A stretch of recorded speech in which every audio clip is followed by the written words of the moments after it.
के निवासी, अनंत गुणों के सागर, अपने ओरिजिनल आत्म स्वरूप को जिन्होंने प्रकट कर लिया है, ऐसे चरम तीर्थंकर प्रभु महावीर स्वामी भगवान की चरम देशना चल रही थी।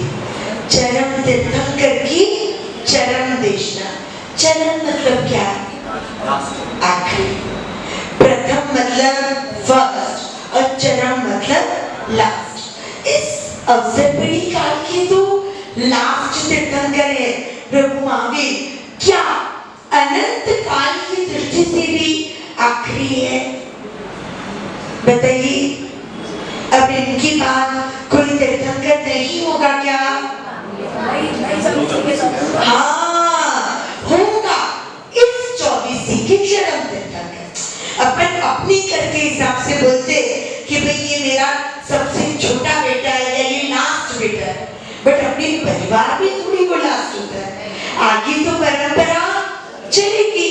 तो वैसे ही इस अवसर पीढ़ी काल की अंतिम तीर्थंकर प्रभु महावीर, लेकिन सब तीर्थंकर की अपेक्षा से पहले अनंत 24 हो चुकी है और आगे भी अनंत 24 होगी। अगली 24 में जो तीर्थंकर भगवान बनने वाले 24 पुण्यशाली आत्माएं, उनमें से किन्हीं 3 के भूतकाल के नाम आप बता सकते हो? भूतकाल के, आगामी 24 के नहीं, वो पहले क्या थे और अब अगली 24 में तीर्थंकर बनने वाले। सोचो सोचो, आपको आता है? रावण, बिल्कुल सही जवाब। श्री कृष्ण जी और श्रीनिक महाराजा, बिल्कुल सही। 3 नाम तो बराबर सबको आ गए। रावण कब उसने तीर्थंकर बनने का पुण्य कमाया और अभी फिलहाल वो कहाँ है? अभी कहाँ है? नरक में। और तीर्थंकर नाम कर्म कैसे मांगा? अष्टावक्र पर्वत। आपको पता है रविवार के जो आयोजन होते हैं ना, उसमें पर्युषण की जस्ट पहले वाला 21 तारीख का जो रविवार होगा, उस रविवार को अष्टावक्र तीर्थ की भाव यात्रा होगी। उसमें एक आएगा रावण और एक आएगी मंदोदरी। क्या हुआ था? मंदोदरी डांस कर रही थी, रावण क्या कर रहा था? वीणा बजाते बजाते। किसी को तीर्थंकर नाम कर्म बन जाए तो हम सब सीख ले वीणा बजाते। हाँ, वीणा बजाने से केवल ज्ञान नहीं हुआ, वीणा बजाने से तीर्थंकर नाम कर्म नहीं बनता। अगर ऐसे दिखना शुरू करें ना तो इलाची कुमार रस्सी पे नाचते नाचते केवल ज्ञानी बने। अगर वो फॉर्मूला है केवल ज्ञान पाने का, तो अपन सब प्रैक्टिस कर लें। पृथ्वी चंद्र गुण सागर, शादी की फेरे फिरते फिरते केवल ज्ञानी बन गए। अगर फेरे फिरने से केवल ज्ञान होता है तो सब फिर ले भाई। हाँ, फिर चुके हैं लेकिन फिरते ही है, पार आ ही नहीं रहा। उसका क्या? कल्याण उन क्रियाओं से नहीं हुआ, कल्याण उन क्रियाओं को करते करते जो भावनाएं हृदय में जागी, उन भावनाओं के कारण। रावण राजा ऐसे देखा जाए ना तो अपन ने जो रामायण देखा उसमें तो रावण को एकदम नेगेटिव रोल में बताया गया। लेकिन सही बात ये है कि रावण परमात्मा का परम भक्त था। आप लोग तो कॉलर क्या पूरा सीना चौड़ा कर सको ना, इतनी गौरव की बात आप सबके लिए, क्योंकि रावण के राजमहल में लंका में पूजित परमात्मा आपके पास है। एकदम नजदीक, कहा कुलपाक्षी की माणिक्य स्वामी। रावण प्रभु का भक्त था, रावण अरिहंत परमात्मा का भक्त था। अष्टावक्र पर्वत पर भक्ति कर रहा था, लेकिन क्या हुआ? वीणा का अपन होते तो क्या करते? अपन होते तो क्या करते? नया आने का राह देखते, बराबर। और उस टाइम मुंह बिगाड़ के, मूड ऑफ करके बैठ जाते। वीणा का तार टूट गया, मुंह क्या करूं? अपना तो यही होता है, कोई भी काम अच्छा हुआ तो मैंने किया, और कोई भी काम बिगड़ा, ये ऐसा था इसलिए बिगड़ा, वो वैसा था इसलिए बिगड़ा। जिसे करना होता है ना, वो लाख कठिनाइयों के बीच भी कार्य सफल कर लेता है, और जिसे नहीं करना होता है वो नाच न आई आंगन टेढ़ा। भाई आंगन ही टेढ़ा था, मुझे तो डांस करना था, लेकिन रावण अपने जैसा नहीं था। अपने जैसा होता ना तो अभी भी संसार में ही रखड़ने की परंपरा की उसकी चालू होती, लेकिन उसकी भावना की मेरी भक्ति अखंडित होनी चाहिए। वीणा का तार टूटे या चाहे कुछ हो जाए, भक्ति की धारा को टूटने क्या किया? अपने जंघा की नस ऐसी ऊपर थी क्या, धागे के जैसे कि निकाला और जोड़ दिया।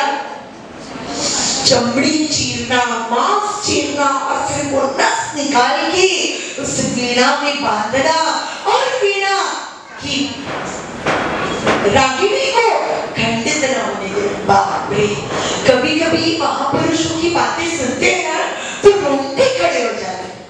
अपने आप को उस जगह रखकर सोचो कि अगर मैं होता वहां, मैं होती वहां, तो क्या करते हैं? जब अपने आप को रखकर सोचेंगे ना तो फीलिंग्स आएगी, वरना क्या होता है? तपस्या करने वालों को धन्यवाद धन्यवाद, तुझियो वासिते जानो ने तो कौन जाने। हाँ, ऐसी थोड़ी होता है। उस जगह अपने आप को रखो कि अगर मैं दूसरी उपवास का पहचान लेता होता तो मेरी फीलिंग्स क्या होती, मेरे शरीर का सपोर्ट मुझे कैसा मिलता। धन्य है ये तपस्वी जिन्होंने आत्मबल को उजागर किया। अनुमोदना अगर गहराई वाली हो ना तो फल सबका मिलता है। बाकी लोग कह देते करण करावण ने, अरे वाह ये बड़ा अच्छा सौदा है, आप करो मासिक श्रवण और मैं दिन रात खा के अनुमोदना करूं और मुझे अनुमोदना का मासिक श्रवण जितना फल मिले, क्या ये संभव है? ऐसी अनुमोदना नहीं चलती है। नहीं तो दीक्षा लेने वाले दीक्षा लेते हैं, विहार करते हैं, लोच करते हैं, तब त्याग से जीवन को धन्य बनाते हैं, और आप चाचा पे बैठे बैठे अनुमोदना अनुमोदना करते रहो। समान कैसे हो जाओगे? नहीं होता। प्रभु महावीर स्वामी भगवान ने उत्तराखंड आगम के हर अध्ययन में, हर गाथा में पुरुषार्थ के महत्व को प्रकट किया। जो पुरुषार्थ करेगा, जो साधना करेगा, वो शुद्ध बनेगा, वो सिद्ध बनेगा। रावण ने ऐसे ही तीर्थंकर नाम करना नहीं बांधा था, शरीर की परवाह किए बिना भक्ति को अखंड रखने की कितनी जबरदस्त भावना, और उस जबरदस्त भावना का परिणाम रहा आयुष्य का बंध हो चुका था। इसलिए नरक में जाना निश्चित था, लेकिन नरक में जाने के बाद भी तीर्थंकर नाम कर्म नहीं खप जाता, वो तो कायम है। नरक से निकलकर मनुष्य के रूप में रावण का जन्म होगा, और वो बालक कोई सामान्य बालक नहीं होगा। 56 कुमारिकाएं मिलकर उसका सूती कर्म करेगी। 64 इंद्र मिलकर उसे मेरु पर्वत पर ले जाकर उसका महाअभिषेक करेंगे। क्यों? वो रावण था इसलिए, उसकी लंका सोने की थी इसलिए, उसके 10 मुंह थे इसलिए। आपको क्या लगता है सचमुच रावण के 10 मुंह थे तो उसे दशानन क्यों कहा गया? हाँ 10 बुद्धि थी। कोई कहता है 10 बार सिर कट गया, और कोई बात फैक्ट बताइए। अब कैसे मालूम? जो व्यक्ति जिस दिशा में अपने को ले जाए वहां चलने के लिए अपन तैयार। जो व्यक्ति जो रास्ता बता दे उसे सच मानने के लिए अपन तैयार। रावण के गले में नवलखा 1-1 लाख रुपए का एक मोती उस जमाने में। अभी तो लाख की कोई कीमत नहीं है।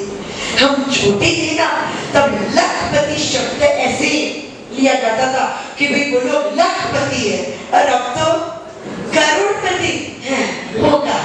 100 करोड़ 1000 करोड़ हो तो बात करो, बाकी करोड़ में क्या पड़ा है, होगी कि नहीं वैसे विचारधारा।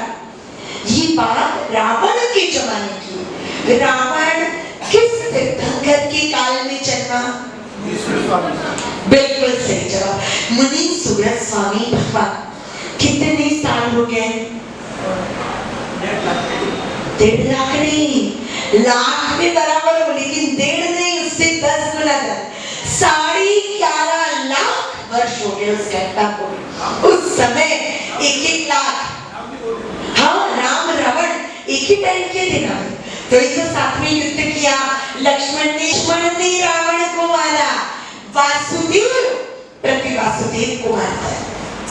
लक्ष्मण वासुदेव था और रावण प्रति वासुदेव था। राम वो बलराम था। 63 साल का पुरुष होते, 24 तीर्थंकर, 12 चक्रवर्ती, 9 वासुदेव, 9 प्रति वासुदेव, 9 बलराम। राम वो बलराम था, लक्ष्मण वो वासुदेव था और रावण वो प्रति वासुदेव। बलराम कभी प्रति वासुदेव को नहीं मार सकता। अपन ने तो क्या है, जो टीवी में देखा या जो लोगों के मुंह से सुना उसे सच मान लिया, लेकिन सच वो है जो वितराग प्रभु ने फरमाया। लक्ष्मण राम रावण ये सब समकालीन थे, बराबर। 11.5 लाख वर्ष पहले रावण के पास 9 लखा हार था, एक मोती 1-1 लाख रुपए का। ऐसे 9 मोती का बड़े बड़े जोरदार चमकदार मोतियों का हार था उसके गले में। वो हार इतना चमकदार था, एक मोती इतना चमकदार था कि उसमें रावण के चेहरे का प्रतिबिंब पड़ता था। ये मिरर पॉलिश वाली टाइल्स होती है या मार्बल पे ग्रेनाइट पे मिरर पॉलिश किया हुआ होता है, तो क्या होता है, अपना प्रतिबिंब उसमें पड़ता है। चमकदार मोती, हर मोती में रावण का प्रतिबिंब। तो जब कोई भी व्यक्ति रावण को देखता था ना, तो उसका एक चेहरा नहीं, 1+9 टोटल 10 चेहरे उसके दिखते थे। और तब से लोगों ने कहना शुरू किया, आनंद मतलब चेहरा, आनंद मतलब चेहरा। और लोगों ने कहा रावण के 10 आनंद है, इसलिए रावण का नाम रखा दशानन, बराबर। 10 चेहरे नहीं थे। नहीं तो अष्टापद की भाव यात्रा में जिसको रावण बनाएंगे उसको यहाँ 9 मुंडे चिपकाना पड़ेगा। नहीं, 10 चेहरे नहीं थे, एक चेहरा था, लेकिन उसके 9 प्रतिबिंब पड़ते थे। धन्य बन गया रावण परमात्मा की भक्ति करते करते। अगली 24वीं में तीर्थंकर बनेगा, लेकिन इस 24वीं की बात अपन करते, अपन तो अपने घर की बात करेंगे ना। इसलिए जब प्रभु महावीर की बात आती है तो अपन कहते हैं चरम तीर्थंकर। चरम मतलब अंतिम। इस 84 के अंतिम तीर्थंकर और उनकी अंतिम देशना चल रही थी। कहाँ चल रही थी? पावापुरी नगरी में। पावापुरी का नाम पहले क्या था? रिविजन चल रहा है ना, रिविजन थोड़े थोड़े दिनों में करते रहना चाहिए। और पावापुरी नाम था, फिर पावापुरी क्यों पड़ा? उसने पाप किया। कौन सा पाप? प्रभु का हमसे विरह करवाने में वो नगरी निमित्त बनी। इसलिए लोगों ने कह दिया कि अब पावापुरी, अब तुम पावापुरी बन गई हो। पावापुरी नगरी में प्रभु की अंतिम देशना चल रही थी। उत्तराध्ययन सूत्र के एक अध्ययन के माध्यम से प्रभु हमें आत्मा का कल्याण करने की प्रेरणाएं दे रहे थे। कुल कितने अध्ययनों का हमने श्रवण किया? 17। आज कौन सा नंबर? 18। एक और 8, 9। 9 का अंक कैसा है? 9 का अंक कैसा? अखंड अंक। 9 को किसी भी अंक से आप गुणा करो, जवाब में जो भी संख्या आएगी ना, उसके एक एक अंक का अगर आप वापस जोड़ करते हो तो जवाब आएगा 9।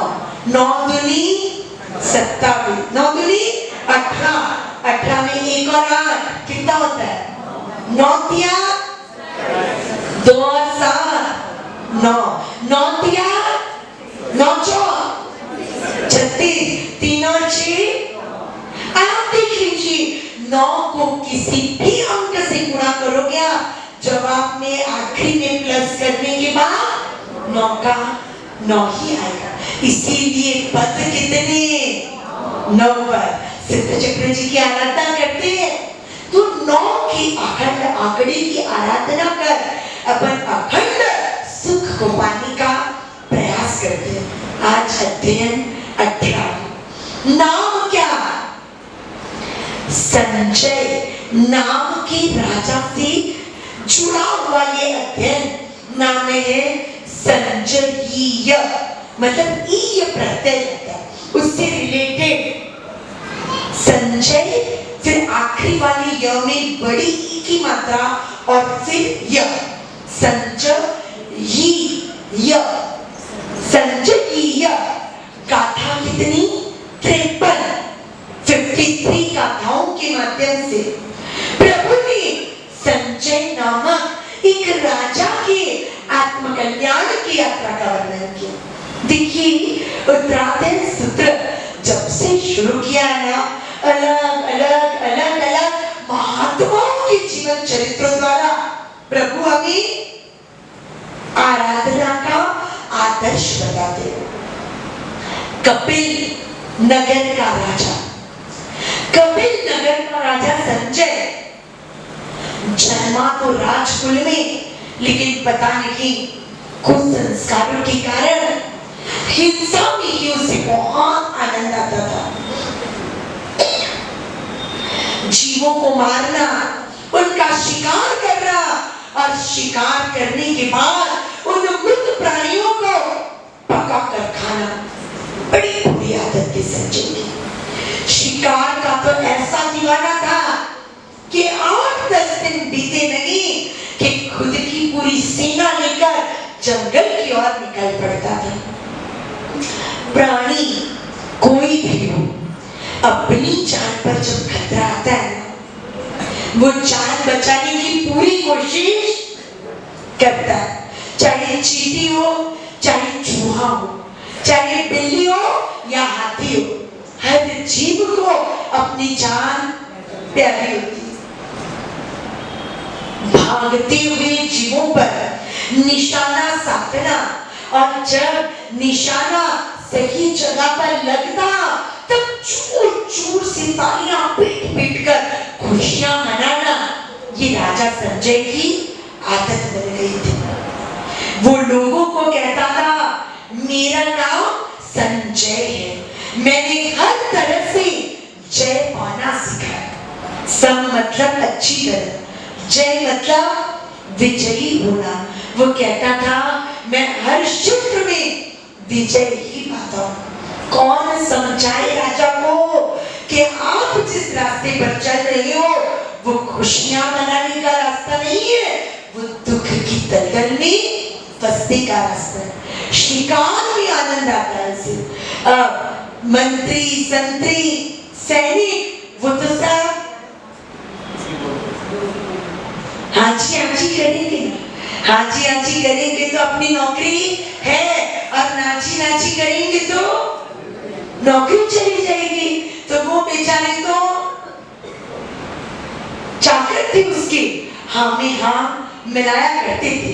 एक दिन राजा संजय अपनी सेना के चुनिंदा सैनिकों को लेकर खुद घोड़े पर बैठकर शिकार के लिए निकला। भागते हुए हिरणों को तीर चला चला कर मारने लगा। अब जहां मरे वहां पास जाकर उन्हें पकड़ना भी तो था। जब पहुंचा मरे हुए हिरणों के पास तो वहां उसने किसी को खड़ा हुआ देखा। डर गया उन्हें देखकर राजा। कौन था ऐसा व्यक्ति जिसे देखकर राजा डर जाए? कोई बड़ा पराक्रमी राजा मुनिवर थे। वहां कौशल ध्यान में लीन गर्दभाली नाम की एक मुनि अपनी साधना में मग्न थे। मुनि के बिल्कुल पास में हिरण को मरा हुआ पड़ा थी। राजा डर गया। क्यों डर गया? उसे क्या डर था? उसे डर था कि शायद ये हिरण इन मुनि के होंगे, क्योंकि हिंदू धर्म की वैदिक परंपरा के जो ऋषि मुनि होते थे उनका आश्रम होता था, उनके पास गाय, हिरण आदि पशु भी होते थे। तो राजा को लगा कि उसी टाइप के ये कोई मुनि होंगे और इन्हीं के आश्रम के ये हिरण होंगे। अब मैं गलती से अनजाने में ऋषि मुनि के हिरणों को मार दिया, लगता है शिकार करके। अब अगर ऋषि मुनि को क्रोध आ गया तो बाप रे, श्राप दे देंगे, मुझे भस्म कर देंगे, मेरे पूरे खानदान को खत्म कर देंगे। डर के मारे राजा कांपने लगा। क्या किया उसने? एक काम करता हूं, भूनी आंखें खोले और दृश्य देखकर मुझे श्राप दे, उससे पहले मैं उनको मना लेता हूं, विनय से खुश कर देता हूं। बोलते हैं ना बच्चे ऐसे, उनके हाथ से कांच का कोई फ्लावर पॉट टूट गया, मम्मी आएगी, डांटेगी, बराबर क्लास लगेगी। क्या करते हैं चतुर बच्चे? क्या करते हैं? मम्मी के आते, मम्मा मम्मा कितनी प्यारी हो, आप वर्ल्ड की बेस्ट मम्मा हो, मम्मा आपकी जैसी तो किसी की मम्मा नहीं है। मम्मा भी खुद की प्रशंसा सुनकर खुश हो जाती। शुगर में लपेट के फिर बच्चा अपना पॉइंट रखता है कि मम्मा आज मैं खेल रहा था ना तो मेरा ध्यान नहीं रहा और मेरा हाथ पीछे से लग गया फ्लावर पॉट को और वो टूट गया। सॉरी मम्मा, मैंने जानबूझ के। मम्मा को गुस्सा आता है। अरे शुगर कोटेड दवाई किसको करने लगती है? ये तो शुगर कोटेड दवाई मिली। गलती तो की बच्चे ने, लेकिन उसने खुद स्वीकार कर ली, माफी मांग ली, उसे एहसास हो गया, तो फिर क्या उसे डांटे। राजा भी यही सोचता है बच्चे की तरह कि मैं खुद खुशामद करके मुनि को मना दूं ताकि वो मुझे श्राप ना दे। संजय राजा जो मुनि का अवसर ध्यान में है, उनके चरणों में पड़कर कहता है, मुनिवर, मैंने गलती से आपके हिरणों को मार दिया, लेकिन मैं राजा संजय आपसे माफी मांगता हूँ। मैं राजा संजय बोलने की क्या जरूरत थी? मैं आपसे माफी मांगता हूँ सीधा बोल सकता था ना लेकिन नहीं, राजा को पता था कि मेरा स्टेटस बताऊंगा ना तो मुनि भी मुझे थोड़ा बराबर रिस्पॉन्स। उसे क्या पता था कि ये मुनि तो वैरागी है, ये मुनि तो वितराग के पद के पति है। उसे नहीं पता था ना, इसलिए वो कहता है मैं राजा संजय आपसे माफी मांगता हूँ।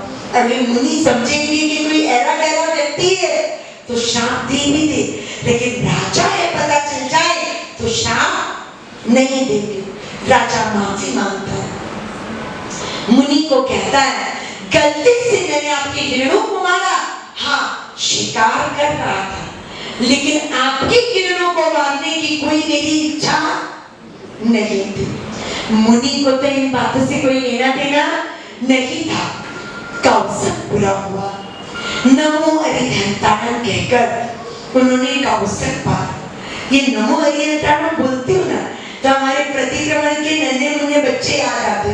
हे भगवान, कौसक पारने के बाद हमारी प्रतिक्रमण में आने वाले छोटे छोटे गर्ल्स एंड बॉयज भी आते हैं, 9-10 बच्चे छोटे छोटे, उनकी अलग से 2 लाइन होती है, वो लोग रोज प्रतिक्रमण करते हैं। ऐसा जोर जोर से राग में चिल्लाते नमो अरिहंताणम। मुझे तो लगता है उनके बचपन में की हुई ये आराधना उनके पूरे जीवन को साधनामय और संस्कारी बनाने का काम करेगी। आज भले ही मस्ती मस्ती में आते, लेकिन आते कहाँ है? धर्म के स्थान पर। आज भले ही एक प्रलोभन होता है, फ्रेंड्स चाह रहे इसलिए चाह रहा हूँ, ये भावना होती है, लेकिन ये आने की प्रवृत्ति उनके पूरे जीवन को सुंदर बना देगी। मुनि भगवंत ने कौसक पारा, नमो अरिहंताणम बोलकर आंखें खोलकर देखा तो सामने एक मुकुट पहना हुआ राजसी वेशभूषा में सच व्यक्ति पैरों में पड़ा हुआ है। मुनि ने कहा आप कौन? जवाब क्या होगा?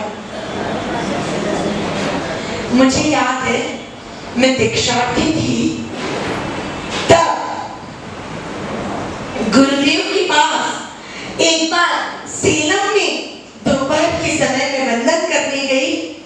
गुरुदेव ने पूछा तू कौन? मैंने कहा गुरुदेव 2 साल से आपकी निष्ठा में दीक्षार्थी के रूप में अभ्यास कर रही हूँ, संयम की ट्रेनिंग ले रही हूँ, और आप मुझे पूछ लो तू कौन? तो गुरुदेव ने पूछा जो पूछो उसका जवाब दे। तो मेरा संसारी नाम जो था वो मैंने बताया कि भाई मैं टीना हूँ। तो गुरुदेव ने कहा इससे पहले? मैंने कहा इससे पहले जन्म से तो जब से मेरा नाम रखा है तब से तो मैं टीना ही हूँ। तो गुरुदेव ने कहा नहीं इसके पहले क्या थी? तो मैंने कहा इससे पहले नाम रखने से पहले जस्ट बोर्न बेबी, नवजात शिशु, और क्या जन्मी हूँ, तुरंत नाम नहीं रखा है तो बच्ची थी। तो उन्होंने कहा बच्ची तो बाद में बनी, उससे पहले, हाँ उससे पहले भी पूर्व भाव में क्या थे अपन, वो तो अपने को पता नहीं, जाति स्मरण ज्ञान तो हुआ नहीं। हमारी एक साथी जी पता नहीं उनको क्या याद आता है, लेकिन उन्हें याद है कि वो पूर्व भाव में फलानी शहर में, फलाने मोहल्ले में, फलानी गली में लाल रंग के बंगले में रहते थे और उनकी मृत्यु 9 साल की उम्र में एक्सीडेंट से हुई थी। होता है आज के जमाने में भी, भारत में नहीं विदेशों में भी आज भी पूर्व जन्म है, आत्मा है, और आत्मा अपने कर्मों के अनुसार अलग अलग गतियों में जन्म लेती है। ये बात को सिद्ध करने वाली घटनाएं घट रही। आप देखते हो ना कई बच्चे छोटे से होते लेकिन पता नहीं अमुक व्यक्ति को देखते और उन्हें नोचने लग जाते, उन्हें मारने लग जाते, उनको देखते ही रोने लग जाते। और वही किसी और व्यक्ति को देखकर सामने से मीठा मीठा बोलेंगे, सामने से उसको गोद में लेने के लिए कहेंगे, सामने से उसके पीछे पीछे घूमेंगे। ऐसा क्यों होता है? पूर्व भाव में कोई न कोई ताना बाना उस व्यक्ति से जुड़ा होता है। अपन देखते हैं ना, कभी कभी आप लोग ट्रेन में जाते हो, आपकी बाजू वाली सीट पर कोई व्यक्ति आकर बैठे, आप नहीं पहचानते उसे, लेकिन कोई बैठता है तो अच्छा लगता है, उससे बात करने का मन होता है, और कोई बैठता है तो ऐसे इरिटेट होता है, ये क्यों आया मेरे पास, या तो मैं सरकूं या तो वो सरके। क्यों होता है ऐसा?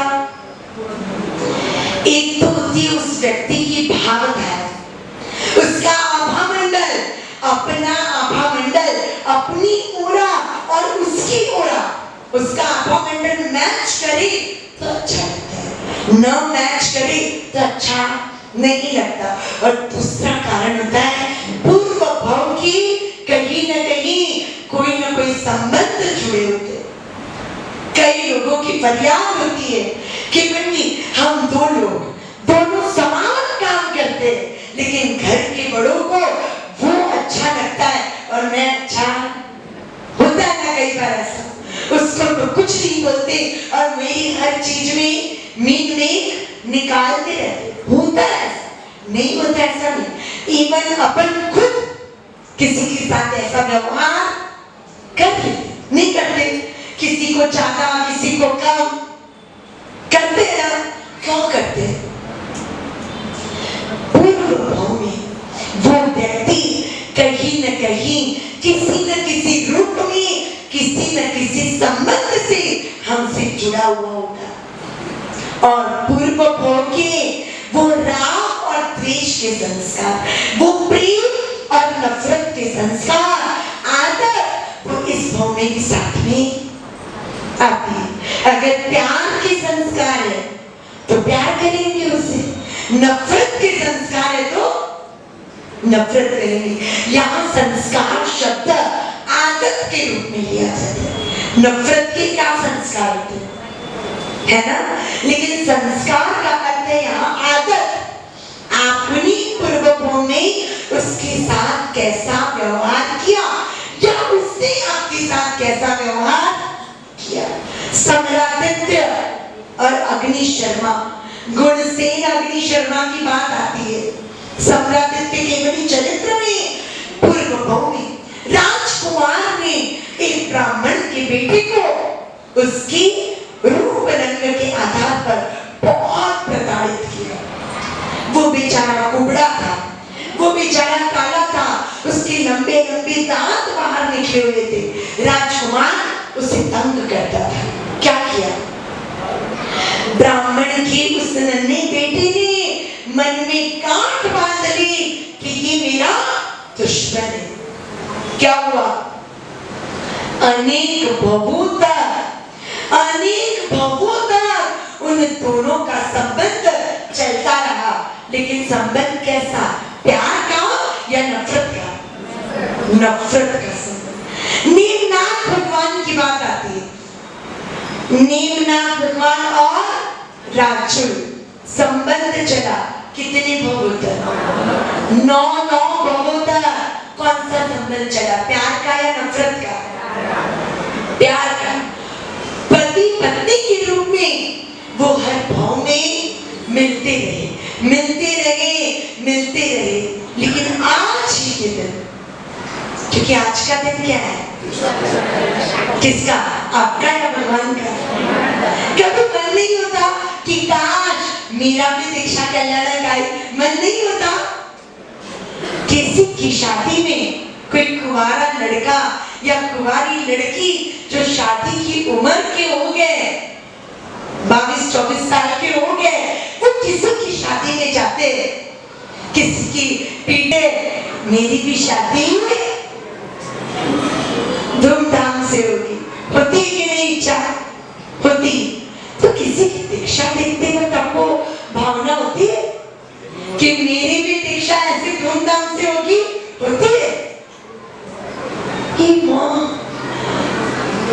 आपने तो एकदम मेरा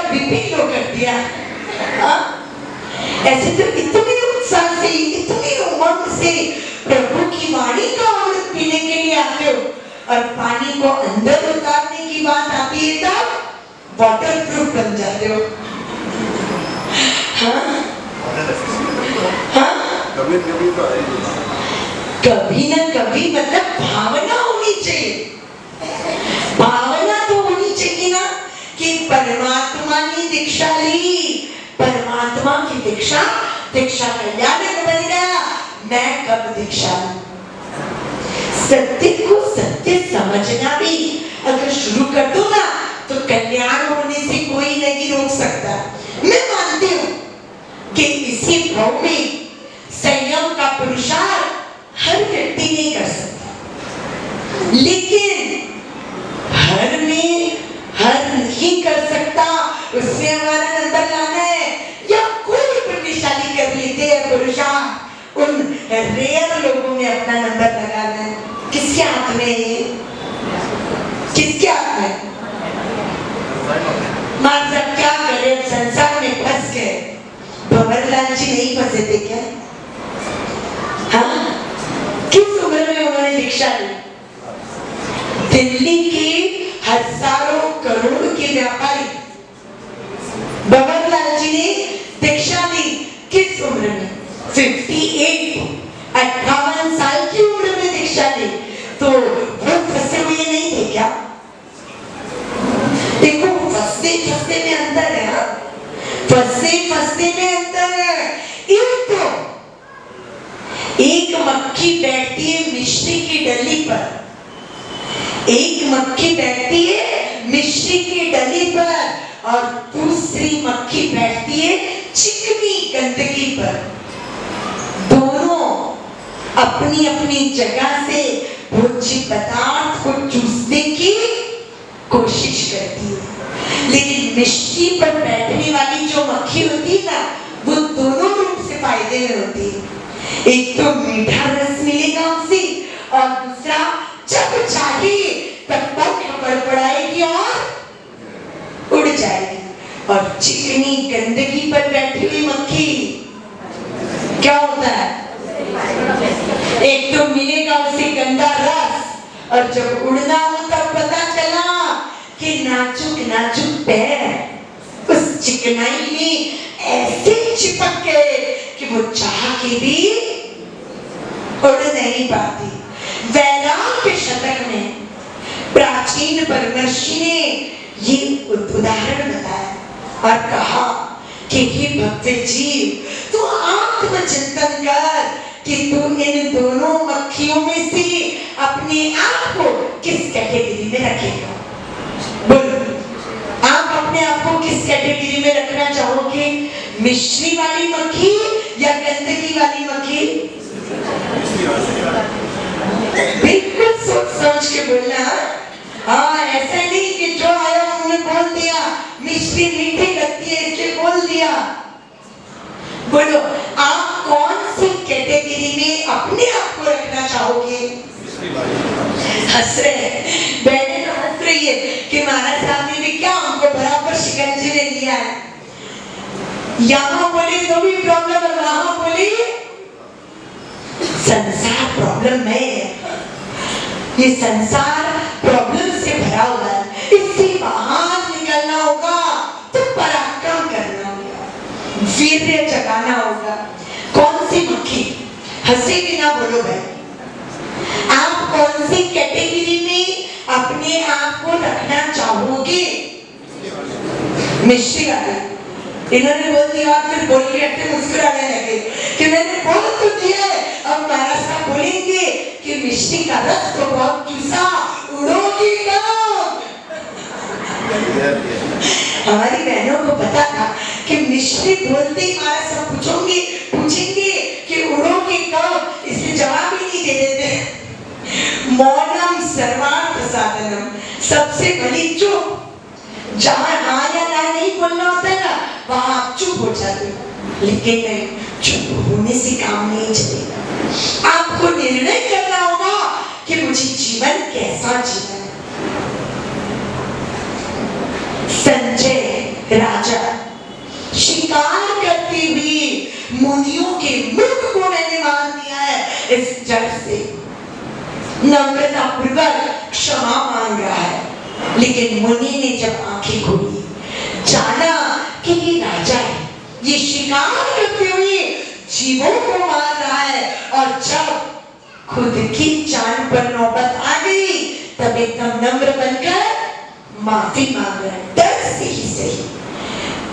डर किस बात का था कि मुनि श्राप न दे दे, मुझे भस्म न कर दे, मेरे खानदान को खत्म न कर दे। मुनि ने कहा, राजन, आपको मुझसे डरने की जरूरत नहीं है, लेकिन आप भी दूसरे जीवों को डराओ मत। आप दूसरों को अभय बना दो, आपको अभयदान अपने आप मिल जाएगा। और ये दुनिया का दस्तूर है, जो दोगे वो मिलेगा। सीधी बात है ना। व्यवहार में तो आपको पता ही है कि किसी की शादी में 500 का कवर दिया तो अपने बेटे की शादी में भी 500 का कवर जो दोगे वो सिर्फ पैसे की बात नहीं है, व्यवहार की भी बात है। आप जो दोगे वो आपको मिलेगा। आप सम्मान दोगे दूसरों को तो आपको भी, देखो, बोली में जी और खाने में घी स्वाद बढ़ा देते, बराबर ना। आप किसी को जी करके कहो, संजय जी, कितना फर्क पड़ जाता है। सामने वाला आपकी बात मानने के लिए तैयार नहीं भी होना तो एकदम से तो नहीं नकारेगा। क्यों? कि भाई सामने वाले ने मुझे रिस्पेक्ट से कहा है तो एकदम ना नहीं बोलना है, सोचेंगे, कोशिश करेंगे कि कर ले। फर्क पड़ता है ना। जी बोलने में जी और खाने में। ये तो एंबिल वालों को पूछो, एंबिल वालों को पूछो कि एंबिल का हाजिया, एंबिल का रोटा दाल और छुट्टे का रोटा दाल और छुट्टे का हाजिया, क्या फर्क होता है? हाँ, एक घी आ जाएगा तो चीज एकदम जोरदार बन जाती है ना। अरे मिर्ची नहीं भी होना तो एक बार चल जाता है। एक अकेला घी भी ऐड हो जाए ना तो फटाफट खाना उधर। आपको सच्ची बताओ, मैंने जिंदगी में जब पहली बार एंबिल किया था, हे भगवान, आज भी याद आता है तो रोंगटे खड़े हो जाते। वो एंबिल खाते में पैर रखा और वो जो मटर उबलने की सुगंध आ रही, उन लोगों के लिए सुगंध होगी, मेरे लिए तो पास थी। 13 साल की उम्र में पहला एंबिल किया था। उपवास कर चुकी थी, एकादशी तो बहुत ज्यादा कर चुकी थी, लेकिन एंबिल क्यों नहीं? घी नहीं चलता। और अपने मारवाड़ी लोगों को तो हर चीज में घी चाहिए, हर चीज में पहले घी। एक रोटी टुक्की खानी हो ना तो जान पे आ जाता है एकदम। हमारी जो साध्वी जी है, उन साध्वी जी की संसारी मम्मी ने खुद की शादी के बाद 18 साल की उम्र में उनकी शादी हुई थी। शादी के फेरे फिरते फिरते उन्होंने संकल्प किया था, मेरी संतान जब तक दीक्षा न ले कोई एक भी, तब तक मूल से घी का त्याग। अब मारवाड़ी लड़की 18 साल की उम्र, शादी हो रही है, अब आगे का किसने देखा? बच्चे होंगे, कब होंगे, कैसे होंगे, बड़े होने के बाद उनकी भावनाएं क्या होती है, क्या पता। लेकिन धर्म के संस्कारों से हृदय को संचित करने वाली वो लड़की संकल्प कर लेती है। संकल्प कितने साल चला उसका? सिर्फ 12.25 साल। सिर्फ इसलिए बोल रही हूँ क्योंकि बच्चा हो और फिर बच्चा बड़ा हो और वो दीक्षा के लिए तैयार हो। उनकी 2 बेटियां और 1 बेटा हुआ। बड़ी बेटी 9.5 साल की हुई और उसने कहा, मम्मी मैं आपकी भावना पूरी करने के लिए तैयार हूँ, मुझे भेजो महाराज साहब के पास। बेन महाराज साहब को सौंपी उन्होंने अपने 9.5 साल की बेटी 11 साल की उम्र में उस बच्चे की दीक्षा हुई। फिर तो छोटी बेटी भी दीदी के रास्ते पर ही आगे निकली, वो बात अलग है। लेकिन 12.25 साल तक घी का मूल से त्याग, और वो भी नई नवेली बहू, सिंपल है क्या? अपने लोगों के घर में तो सारी चीजें भी घी में ही बनती है, और नई बहू जब बोली कि नहीं नहीं आपके लिए साग घी में बने भले, मेरे लिए तो तेल में बनेगा, चलता है क्या? चलता है क्या? कई महीने तो उसने या तो दही के साथ रोटी खाई, या तो गुड़ के साथ रोटी खाई, कभी मिर्ची को सेक के उसके साथ रोटी खाई। कई महीनों तक तो उसे परिवार में किसी को पता तक नहीं लगने दिया कि उसका संकल्प क्या है। आज के काल की बात कर रही हूँ। संकल्प करने वाले, जीवन को धन्य बनाने वाले साधक इस काल में भी मौजूद है। बस उनकी टीम में आप अपना नंबर लगाओ, उसकी देर है। संजय राजा को मुनि गर्दभाटी कहते हैं कि राजन, दूसरों को भयभीत कर, दूसरों की हिंसा न, आपको अगर सुखमय जीवन जीना है तो आपको दूसरों को भी सुख देना होगा। क्या मुनि की वाणी का प्रभाव पड़ा।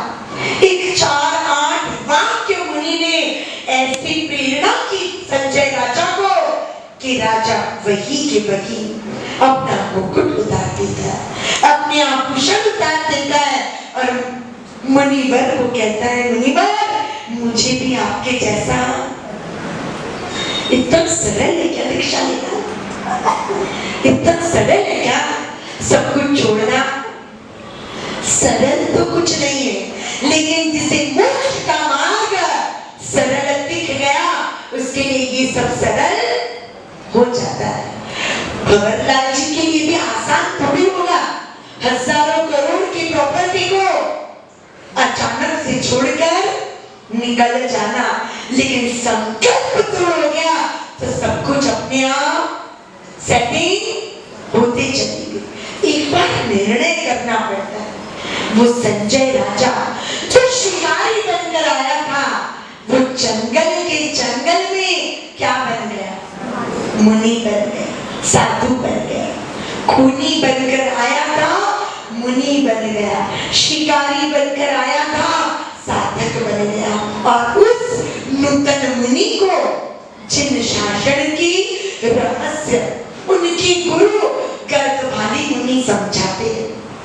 एक मुख्य विषय उन्होंने इस अध्ययन के माध्यम से प्रभु महावीर की वाणी के द्वारा हम तक पहुंचाया।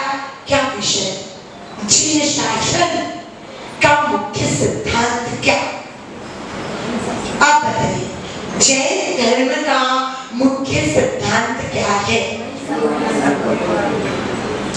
जियो और जीने दो, अहिंसा परमो धर्म। ये सिद्धांत नहीं है, ये हमारी जीवन शैली है, ये हमारी जीवन जीने का ढंग है। प्रिंसिपल की बात चल रही। सिद्धांत क्या? अहिंसा परमो धर्म। अहिंसा ये अपनी जीवन शैली है। सिद्धांत क्या? स्याद्वाद।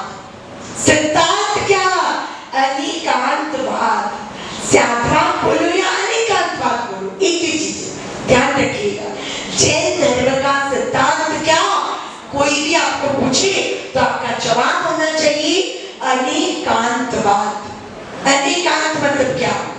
एकांत मतलब ऐसा ही है, और अनिकांत मतलब ऐसा भी है। जैसे मैं यहां से इस फ्रेम को देख रही हूँ, गुरुदेव की फ्रेम को, मुझे गुरुदेव का फोटो नहीं दिख रहा। आप सामने हो ना, तो आपको फोटो दिख रहा है, ये वाली फ्रेम जिनको कल पुष्प समर्पण किया, वो वाली फ्रेम। अब लब्धि गुरु की इस फ्रेम का मुझे जो पोर्शन दिख रहा है, वहां ब्लैक कलर की टेप चिपकाई हुई है, और पीछे ब्राउन कलर का अट्टा खट्टा। मुझे कोई पूछेगा ये फ्रेम किस कलर की है, तो मेरा जवाब क्या होगा? ब्राउन और ब्लैक, बराबर। अब आपको कोई पूछे कि इस फ्रेम का कलर क्या, तो आप क्या कहोगे? कौन सा बैकग्राउंड है? ऑरेंज मैरून टाइप का मिक्स बैकग्राउंड और गुरुदेव का फोटो। तो मैं कहूंगी आप गलत हो, क्योंकि मैंने जो देखा वो ब्राउन और ब्लैक कलर है। आप कहोगे महाराज साहब हमने जो बोला वो सही, आप जो बोल रहे हो वो गलत। तो कौन गलत कौन सही? बस यही बात है अनेकांतवाद। दोनों अपनी अपनी जगह सही है, क्योंकि आपको जो दिखा उसे आपने सच माना, मुझे जो दिखा उसे मैंने सच माना। मेरी ही बात सही, ये एकांतवाद। और मेरी भी बात सही है, आपकी भी बात सही है, ये क्या हुआ? अनेकांतवाद। ये है जैन धर्म का सिद्धांत। और देखिएगा जहां जहां ही की बात आती है ना, वहां वहां लड़ाई, और जहां जहां भी की बात आती है वहां वहां समाधान। आपकी भी बात सही। हाँ, इस तरीके से भी अपन सोचेंगे। और दूसरी बात होती है नहीं, मैंने जो कहा वो सच। क्या हुआ? जहां जहां मैं ही सच, वहां वहां समस्या, और जहां जहां मैं भी सच, वहां वहां समाधान। समाधान का मार्ग जिन शासन के रूप में आपको, हमको, हम सभी को मिला है, प्रभु की वाणी के पानी को आत्मसात कर आप और हम अपनी आत्मा का कल्याण करें। यही